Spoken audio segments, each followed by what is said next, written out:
Welcome back to another edition of the Saints Insider Podcast. I am Luke Johnson, serving as host today. I'm joined only by Matthew Paris today because the rest of our staff is a bunch of slackers. It is Friday, May 2nd. We are going to kind of discuss the Saints roster right now as it exists after the draft. Look at maybe some potential weak spots on this roster and kind of how we would address it. Because the reality is the Saints are in a pretty good spot cap-wise. Mm-hmm. They've got about $27 million in cap space. A lot of that is going to be earmarked for the signing the draft class. But if they want to make a move, they've got some wiggle room to do it. There's a lot of big-name players still out there on the market. And I think there's, to me, I think there's three definite positions where they could really use some veteran help. Yeah, and historically, this is kind of their time to shine. Yeah, it's a wheelhouse, baby. This is not the second wave of free agency, but the third and the fourth. And yeah, this is where, Mickey Loomis and them love to clean up every once in a while. So they were a little bit more active in free agency this year, and we can talk about whether that changes things. But this is the sweet spot post-draft. Yeah, well, and there's obvious benefits to it, right? Like once you sign players after the draft, they don't count toward the comp pick formula. And I think we've kind of seen it more in the last couple of years where there are definitely some name brand players out there, and I don't think it's always been this case. A lot of them come with their issues. There's health issues, there's age issues, but like if you're signing somebody to a 1 or 2 year deal, like there's Pro Bowl talent out there. Yeah. So let's get into that a little bit. Yeah. Sure. Okay. So I think. Look, the Saints drafted 9 players. They drafted 9 players at 9 different positions. They shored up a lot of depth in their draft class. But, I think one of the positions that we all expected them to address that they didn't was wide receiver. And I think that's a really interesting place to start because I think there are some really good players still out there. So, look, the Saints signed Brandon Cooks this offseason. That's, obviously a guy who's going to play. He's going to have a role on the team. But when you look at Brandon Cooks and Chris Olave and Rashid Shaheed, there's an element of sameness to their game. They're all between 5'10" and 6 feet. They're all between 180 and 190 pounds. They're all guys who win with their speed primarily. Chris Olave's a very good route runner, but they're small, fast guys. They haven't had a big-bodied possession receiver on this team really since Michael Thomas hurt his ankle in week 1 of the 2020 season. It's been a weak spot on the roster for years. And I think there's guys out there. So let's get into the one kind of obvious name that kind of keeps popping up because I think just stylistically he fits really well with their group. I'm just teeing you up that way. I know. Yeah, it's Keenan Allen. And what's interesting about that though, and why I don't necessarily think it's a good fit per se is, he played most of his snaps last season in the slot. Yeah. Now, he was still really productive. He got a ton of targets. It was 130, somewhere in there, 70 catches. Obviously there's the familiarity there with Kellen Moore coaching him in 2023 when he was with the Chargers. Longtime Chargers player.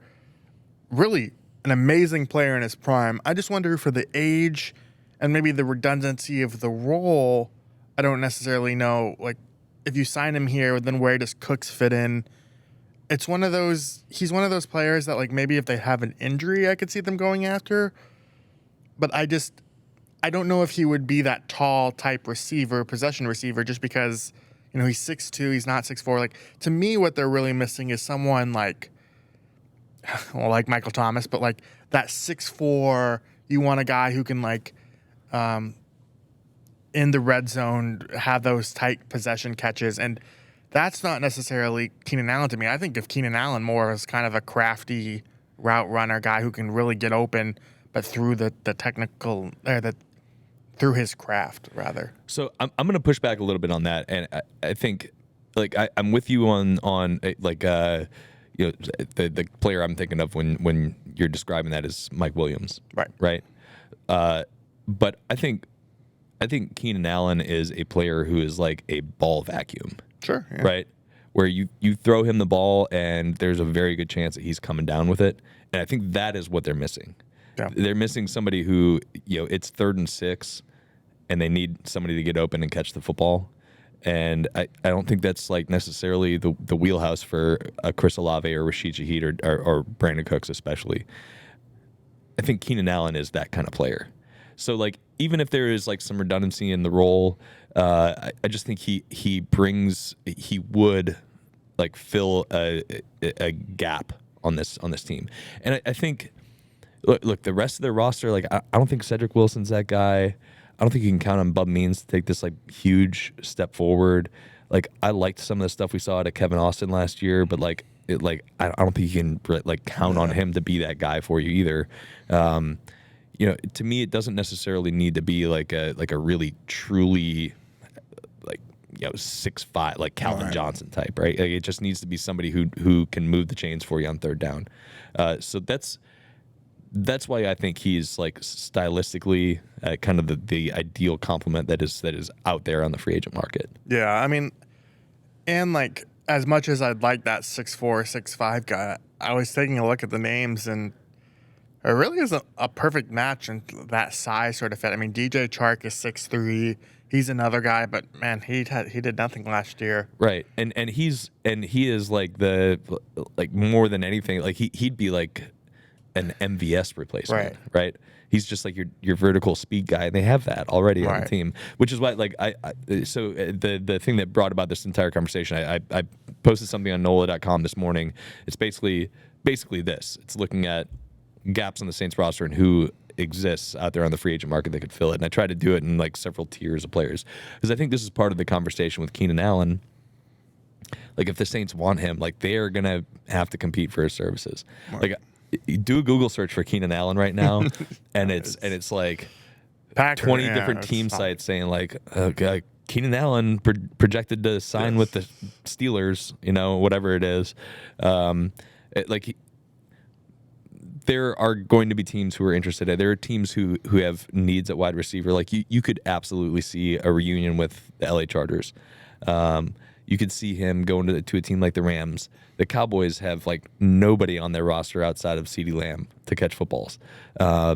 There's plenty of teams where that may be a better fit for Keenan Allen specifically, where he's looking at the Saints. They already have top 2 receivers. They already have Brandon Cooks. It's a lot of like footballs to go around. Yeah.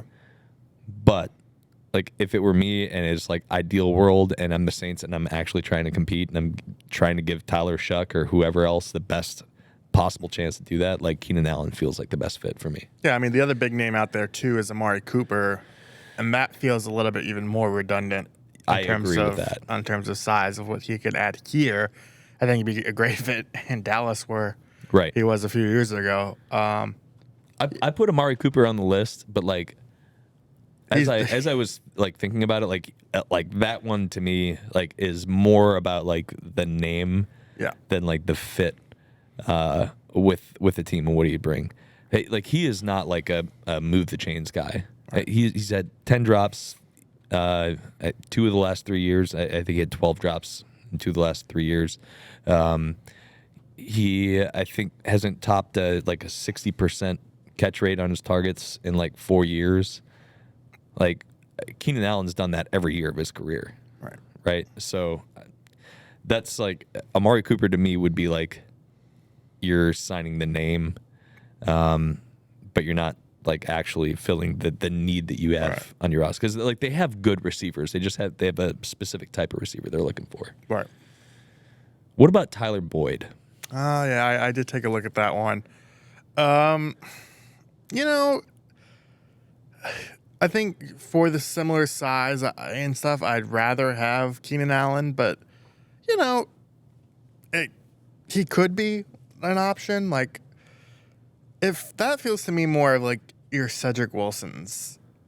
Of the I think world. I think he's like a little bit better Cedric Wilson. Yeah, but that's okay though. Like again, because I think like with this, you're talking about filling a very specific gap on the wide receiver core, right? He'd be a 6'2" guy. He's like 205 pounds.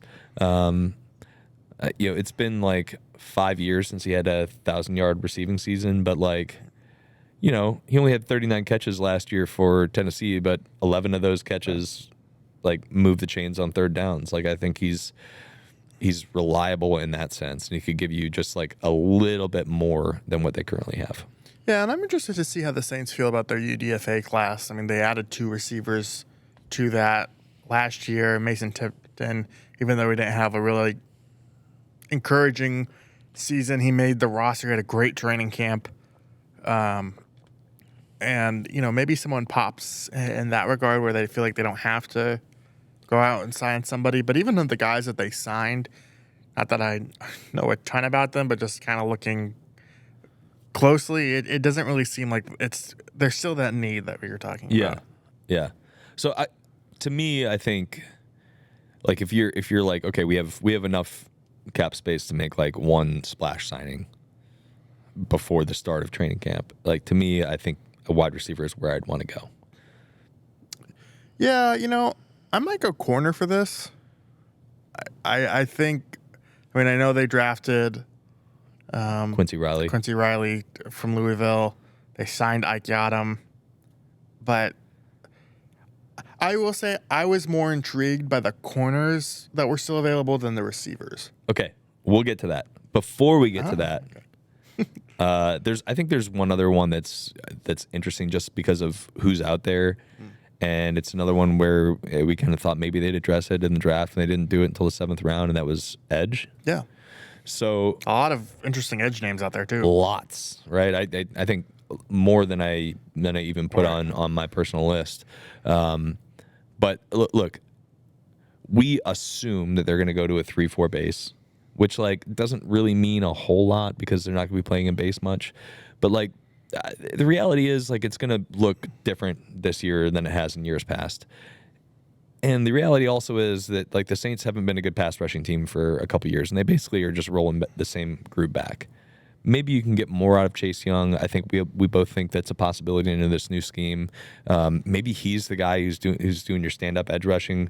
But like, I don't think it would hurt to add some juice to that unit. And there's a lot of big names available out there still, like guys who have had a ton of production in the NFL. I'm not even going to throw Von Miller out there. Oh, I was. Well, you can. Okay. I didn't put him on my list just because like Von Miller's at like the tail end of his career, and he just like screams to me, I'm trying to sign with like a Super Bowl contender. Sure. And I'm not just like trying to extend my career. So like I don't see a reality where he is like coming to New Orleans to play at the last like year or two of his career. Yeah. But like if you want to take it there, go there. I'll make the case, and this is maybe more of for the making the argument rather than I actually think Von Miller would sign up for this. But one, there is a history of Denver Broncos coming here at the end of their careers with Champ Bailey. I did not turn out super well. You have Bradley Roby, who was here too, right? Bradley Roby was here, was here, but like, but more. Was Chris Harris here as well? Chris Harris, yeah. Maybe you just have to be a secondary member of the Denver Broncos more so than an edge rusher. But Von Miller had 6 sacks last season. Do you know where that would rank for the New Orleans Saints last year? Second. Yeah. And so... And it would rank first among their edge right. defenders. Yeah. And so, like, I do think you would bring him in to be a rotational pass rusher. That's what he is at this point of his career. Now, that is maybe redundant with Cam Jordan. Like, you're already splitting snaps with an older guy. But, I mean, we were talking about this off air with Jeff the other day. He's trying to, like, fill out the Saints depth chart for, the summer preview magazines that he freelances for. Who do you think is the 3-4, like, outside linebacker and base outside of Chase Young? Like, who's the guy opposite? Yeah, so I actually did a similar thing. I did a preview for Athlon magazine, and I had, if any magazines out there would like me to freelance, I had Chase and Granderson. Yeah, I mean it's probably Granderson, but I don't know. Does that scream Carl Granderson to you? That's and I'm just I think I'm curious to see, like, look, this Carl Granderson came here as like a 250-pound college prospect, and he put on like 35 pounds. Okay. I'm really interested to see if like we get out there for like mini camp and like Carl Granderson's like 260 pounds, and Chase Young's lost some weight, just to try to get a little bit more fit with what Brandon Staley has typically done. I'm curious. Yeah. I don't know though. I don't know the answer to that. And that's gonna be one of the more fascinating things to watch when they do actually come out here. Is like, what does it look like? Because nobody really knows. Right. I mean, and they'll play most of the time in nickel, so like I feel a lot more comfortable about that. It's not that big of a deal, but it's just interesting from a depth chart standpoint. Okay, so you like Von Miller. I do, but yeah. I think the guy that I would be going after is Za'Darius Smith. He's 33 years old, or he's going to be 33 years old at the start of the season. But like, man, it's like you can almost reliably count on the guy to have 9+ sacks when he's healthy. I think in the last 5 years, he's done it maybe 4 times in the last 6 years where he's at least had 9. And the only times one year he didn't do it, he was hurt. He only played 1 game. I think that was his last season in Green Bay, and his first season in Cleveland he had 5 sacks, I think. But otherwise it's like 12.5, 13, 9. He's still a really good player, and he impacted Detroit's defense after they traded for him at the deadline last year. So like, if you can convince him to come down here, like, probably not going to cost you a bunch, Yeah. And like, if you can get some juice from like a guy who's proven to be successful at every single place he's gone, I'd do it. I'll go another former Raven, Matt Judon. Judon. Last year was with the Atlanta Falcons. The Saints now have the Falcons' former defensive line coach, Jay Rogers, who's coaching the edges. There's some familiarity there. I think he would make kind of some sense as that 3-4 outside linebacker. He's played that in Baltimore and elsewhere. Another guy who where's the bell? Well, Anyway, I covered in Washington. Preston Smith. Seems to be at the tail end of his career, but maybe could add some juice there. Yeah. Hey, there we go, Norm. Thank you, Norm. Norman, our producer, found the bell back behind the stage. Okay, I had to look up what I wrote from yesterday because I couldn't remember his name. But like James Smith Williams. No, I like the Preston Smith one too. I think he'd be like in the kind of like mid tier, versus like the top tier guys like Za'Darius Smith or Matthew Judon or Von Miller. A guy that was kind of interesting to me he's a smaller linebacker who's kind of a special teamer, but like he's showed some like upside as a pass rusher. Is Dennis Gardick. He's played his entire career with the Arizona Cardinals, and he's like been like kind of a situational pass rusher, but he's had like 6-7 sack seasons. He had a 3-sack game last year against the Rams, but then he tore his ACL in week 7. So like there's like a little bit of injury risk there, but like I think that would be something that's like a buy low option that like maybe you can get some additional juice that way. But he's small. He's like 6 foot, 235 pounds. Right.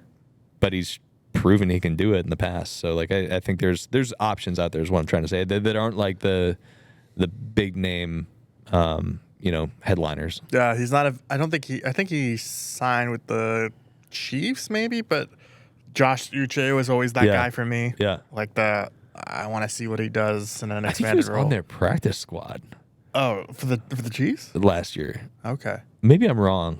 I thought he was with the Patriots. I know he was with the Patriots for a long time. Yeah. But he's a guy that him and Zach Bond would train together. I think they share an agent. And was Zach Bond's breakout? I'm kind of fascinated by I like the Arizona pick, the guy that you were saying, because like those swing low flyer types can sometimes be a lot more impactful than your Keenan Allen's, your high splash. Right. signings. Right. Okay, we are going to get to what Matt thinks is the most pressing need for this Saints team right next. But first, we're going to take a quick break for a word from our sponsor. There's no better place to parlay than Caesars Sportsbook. With quick picks, you can tap right into pre-built, ready-to-bet parlays right from the home screen. And if you miss tip-off, no worries. You can play same-game parlays live during the action. Plus, it's never been easier to find and bet on the biggest matchups of the day, so you can keep up with all the action. Caesars Sportsbook, proud partner of the NBA and the only sportsbook app with Caesars Rewards. Download it today. Welcome back to the Saints Insider Podcast. We are discussing holes that still exist on this 2025 Saints roster, at least as far as we're concerned, holes that exist, and some potential players who may be a fit and fill a need for the Saints. A lot of guys still out there on the market, as we've discussed, at receiver and edge, and I think there's a lot that maybe some of the most intriguing names on the market are still available at corner. Matt, you said it's maybe the biggest need on the roster right now, and I think I probably agree with that. Look, they drafted Quincy Riley, who I really like. He might be a starting player for him. I've been on the record saying I got him as a depth corner who's going to give you value on special teams. You got Alante Taylor and Kool-Aid McKinstry obviously coming back from last year's team, but then like beyond that, it's like Rico Payton, Rajon Wright, and Travion Fluellen, who I looked this up, combined career snaps 21. Did Rico Payton have 14 of those? Rico Payton had 21 of those. Okay, I was just thinking. Rajon Wright got in at the end, didn't he? I don't think he played a single defensive snap last year. Oh wow. So it was Shamar Jean Charles, which yes. they like had like numbers Seattle right next to each other. Tennessee. One of those teams. Let's check this. Figure it out. We're just gonna play a game. Bitter Where batter. is Shamar Jean Charles? Anyway, go ahead. So look, I think I would feel okay going into a season if like Seattle. Let's go. I think I would feel okay going into a season if my starting three are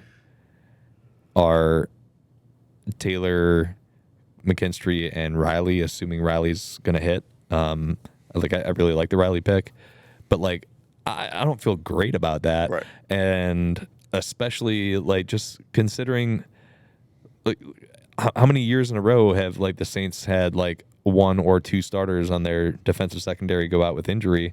Like you need to be deep there. You need to have 5 guys, 6 guys who can play. So I think this is also like I would put possession receiver number 1 on my list. Probably just because I'm basic and I like offense. But I really do think like this is one that is a legitimate need. Like you need to have another dude there. So who out of the guys still on the market is kind of your favorite? Yeah, I'm torn between. I think Rasul Douglas, consistent starter in Buffalo, had a bit of a down year last year, but Buffalo played a lot of zone. That could maybe be a fit. It's not exactly the Vic Fangio Staley defense, but I think could be a fit here. I know we'll probably talk about Asante Samuel Jr. I don't know it seems weird to me that he's still unsigned, and so I think there's like concern about his health. Like he's got a shoulder stinger issue that limited him to 4 games last year, and I think that's because look, I remember talking about the Paulson Adebo thing. Like 25-year-old corners don't hit the free agent market very often, and he did, and Paulson Adebo did, and Adebo was signed on like the first day of free agency, and here we are, Asante Samuel, who's been a very good player in the league, still unsigned. A guy that I really like, and maybe it's just bias from covering him. Yeah. Do it. I know who you're gonna go with. He was on my list. Kendall Fuller, versatile. Has had an interesting career arc where in his first Washington stint, he was a much better nickel corner. And then in his second Washington stint, after like a thing he was a former Chief. That may be his number 1 credential for signing here. But then he went to the Commanders again, where he was like primarily an outside guy. But what I think he could be a good fit here is plays with really good vision, can kind of see the field well. He's in the 29-30 range. That's where corners start to fall off. had, I think, 2 years in Miami, so maybe he's on the downturn of his career. But definitely a guy with starting experience, versatility, really good vision of like, he can produce, he can, grab interceptions. I think that's the type of play. Like, I would feel more comfortable with him trying to having one of those starting spots than necessarily going with, Riley as your third corner or even like Yadam. Like, it wouldn't be terrible if that's what they went with, but I just think cornerback is like the biggest question. Like, who's the third starter of that group? Yeah. And so I think Kendall Fuller is very interesting. I think to me, I would try to make a play for Asante Samuel and just see if you can get him on like a Chase Young type of deal, right? Shoot, it might be cheaper than that at this point. Well, but what I'm saying is like in terms of the structure, right? Oh, sure. Like sign him to a 1-year deal where there's like a lot of incentives built in for playtime, and if he can't hit those, and you're kind of minimizing your risk. But like give him a chance to rebuild his own free agent market by playing a lot in a scheme he's comfortable with. Obviously, I think Staley drafted him, and he played for several years under Brandon Staley. He knows how to play this system, and he played very well. He had maybe 6 career picks, started a lot of games, played a lot of games. He's still just 25. I think he turns 26 this summer. That to me, it would be like a really strong signing by the Saints, and like especially if they're able to get him on hey, come in, get healthy, play some ball, rebuild your market, and then maybe we can revisit like an extension next year. Like I think that would be a good fit for me personally. I think Rasul Douglas, when he's on, he's awesome. And he's a guy who's like a turnover machine. He had 14 interceptions in 3 seasons with the Packers and the Bills. He had a bunch of pick sixes, a lot of fumble recoveries. Like he's kind of like Tyrann Mathieu on the outside, but he was really bad last year. And he's, I think, going to be 31 or 32. I would be just a little concerned about like potential fall off with him. Yeah. That's a fair point. Yeah, but he's I think Fuller played better than that last year, but that fall off is. Anytime you get a corner in your 30s, it can go south quick. Yeah. So yeah, that's the danger with that. Yeah. And Fuller was released. He had 1 year left on his deal with Miami this year, and they released him in February before. Yeah. So there's definitely some questions there, but I think with Fuller, you've got somebody who can give you the versatility that they like. You can play inside and outside. He's played in a variety of schemes, and even if he's not like your outside corner now, like if he can give you some depth in that slot position and just kind of allow you to move Alante Taylor around, then like I'm all for it. Yeah. So receiver, edge rusher, corner, you would rank it. Corner, receiver, and then edge rusher. Yeah, edge feels like a little bit of a luxury, but like it feels like something they still need though. They just don't have the juice. It's I think they're okay from a body standpoint, but they need an overall talent upgrade there. And I don't, even of the names we talked about, like that feels like it's 2026, and we're talking about edge rushers in the first round for them. The way we did tackles. Can we just like make the bet right now that like unless they just like completely tank this year and they take a quarterback, second or third overall, I just want to make a bet right now they're going to take an edge in next year's draft with their first round pick. I'm not taking that bet. I agree with you. Yeah, it's just it feels like destiny. Here, since Jeff isn't here, I'll have him bet Clancy's that they don't, and so yeah. Hey, maybe he'll pay up on the bet at that point. Okay, so I would go receiver, corner, edge. You go corner receiver, edge. Yeah. Are there any other positions? This is our last little segment. Is there anybody else out there? Any other positions, like just or just like specific players you'd want to see him look at? Yeah, Brandon Sheriff. I'm just naming former commanders on the show. Just list them off, man. But yeah, James Williams, Cam Sims, who hasn't been on a roster in 2 years. No, Josh Doxson? oh God, oh, I'm good there. Doxson. Yeah, We got Doxson here. That's off, Mike. Anyway, so I don't know what they're gonna do at guard.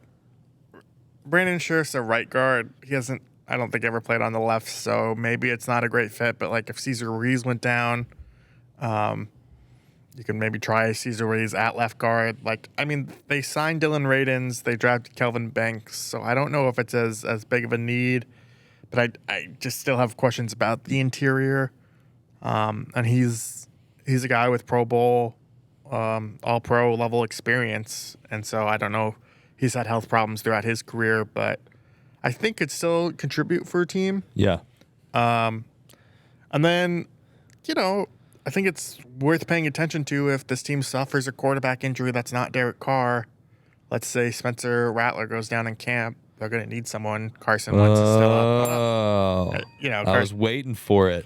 Carson Wentz, Teddy. I literally have named all Commanders on the show, but I want to see that happen for only one reason, and that's so we can get another still of him training in like a Commander's helmet and a Colts jersey and like Chiefs gloves and like not just throwing a Saints towel in there. All right. They can get him the bandana that Murphy Shuck the dog was wearing. Yeah, just get him like a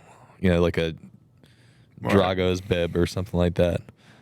And so, maybe he'd go like alligator hunting here.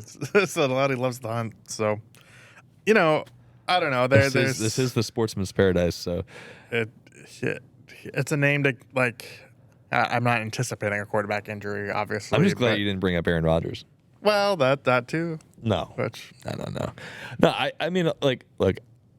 I talked to Thomas Morstead about him. I think it'd be a tough sell. I think Derek Carr would have to be off the roster, right? But it's like a tough sell for like a veteran quarterback to come in unless you're somebody like Ben DiNucci who's just like trying to hang on in the NFL. Yeah. I mean, to be clear, Alec, this is only if one of the young guys you have gets injured and Derek Carr is also out for the year. Right. Yeah. Because like having Carson Wentz come in and be like, yeah, hey, come on in. We've drafted quarterbacks each of the last 3 years. We got a $40 million guy who's hurt. I just think it'd be hard to like convince like an actual NFL player to want to come into that situation. But I don't know. Mm-hmm. It would be interesting. Oh, and Justin Simmons is still out there. Let's just revisit. Let's just play all the 2024 hits. Yeah. I saw him. I was putting the list together. I'm like, do you want to put Justin Simmons on there again? That was fun while it lasted. Yeah, it was a good time. All right. That's going to do it for our show today. Thank you all for watching. If you are watching on YouTube, like us, give us a 5-star rating. Tell us we're doing a great job, please. Or if you don't think we're doing a great job, say that too. We'll read all the comments. At Jeff Duncan. At Jeff Duncan. We'll be back with another show next week. We'll try to come up with some more interesting topics to kind of dive through with the Saints. They'll be hosting their rookie minicamp in about a week and a half? May 8th is when we're out there. May 8th. Next week. I'm glad Matt is here to keep me on my toes. Wait, no, I'm sorry. It's not May 8th. Well, look at that. He was wrong. It's May 10th. May 8th is You're killing me, Matt. Turnover at the what's the venue downtown? The Fillmore. Emo band. Anyway, it's May 10th for rookie minicamp. May 8th is a concert I'm going to. So Matt's going to a concert on May 8th. At the if you want to Fillmore, get his autograph, you can find him at the Fillmore. He's got terrible handwriting. So that's going to do it for our show today, guys. We appreciate you watching. We'll be back at it next week. And until then, we will catch you all another time.